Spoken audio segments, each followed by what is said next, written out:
Barka da zuwa tashar Kannywood TV. Tijjani Asase, kai karamin shege ne, billahi lazi na fi karfinka don gutsun uwarka. Wawa, jahili, da azumi a bakinka, kana tunanin za ka iya kashe ni? Wallahi ka yi kaɗan, kuma dangin din babarka.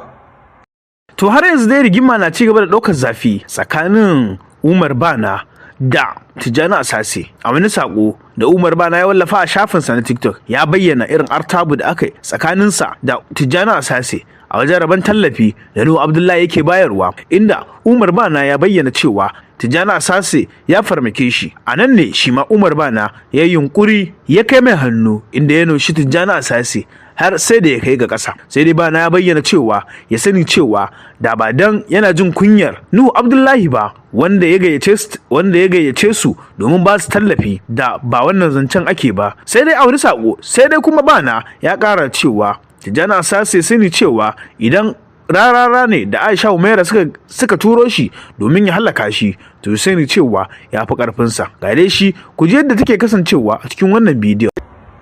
Tijjani Asase, kai karamin shege ne, billahi lazi na fi karfinka don gutsun uwarka. Wawa, jahili, da azumi a bakinka, kana tunanin za ka iya kashe ni? Wallahi ka yi kaɗan, kuma dangin din babarka. Ina Kano, ina cikin Kano, ka kasa mun komai a Kano, naushi ɗaya na ma ka zube. Wallahi Tijjani Asase, da na yi kashe ka lokacin da na naushe ka faɗi a tsakanin baburan nan. Wallahi da na ɗau duk hukuncin da zan ɗauka kanka. Amma na duba abin da ya kawo mu wajen taron, duk inda na ma wani abu mara daɗi, taron wanda ya gayyace mu taron yana yin abin da a Kannywood babu wanda yake yi. Wallahi ba don haka ba, na rantse da Allah da ba maganar ka ake ba.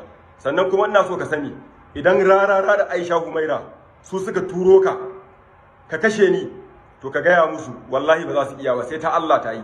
In kuma kai ne ganin damar ka, to ka sani a Kano ma ka kasa mun komai, to balle mu haɗu da kai a Maiduguri. Inna lillahi wa inna ilaihi raji'un. Allah ubangiji ya kawo ka Maiduguri, kai ba ma Maiduguri ba za ka je convention Abuja aiko. Allah ya kai mu.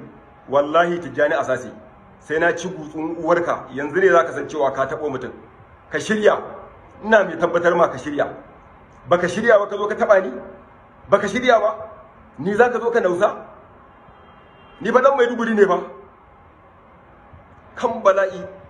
Jama'a a gaban kowa, wallahi Tijjani Asase ka gode wa su Daushe, su Baba Ali, ba dan su ne suka shiga tsakanin ba. Na rantse da Allah da yanzu ba wannan maganar ake ba. Kuma ka gode wa mutanen gurin. Wallahi ka je ka dauko wani katon bulo, kai ba bulo ba, ko ka dauko farm center gaba ɗaya mana. Karamin shege ne kai, wallahi na fi karfin ka. In su suka turo ka gaya musu su sake shiri. In kuma kai ne dan kanka, to Asase ka shirya. Wallahi na fi karfin ka. Wallahi ai kana gani naushi ɗaya na ma ka baje. To saboda haka ka sani, tada yarwaye, tada su biye bi.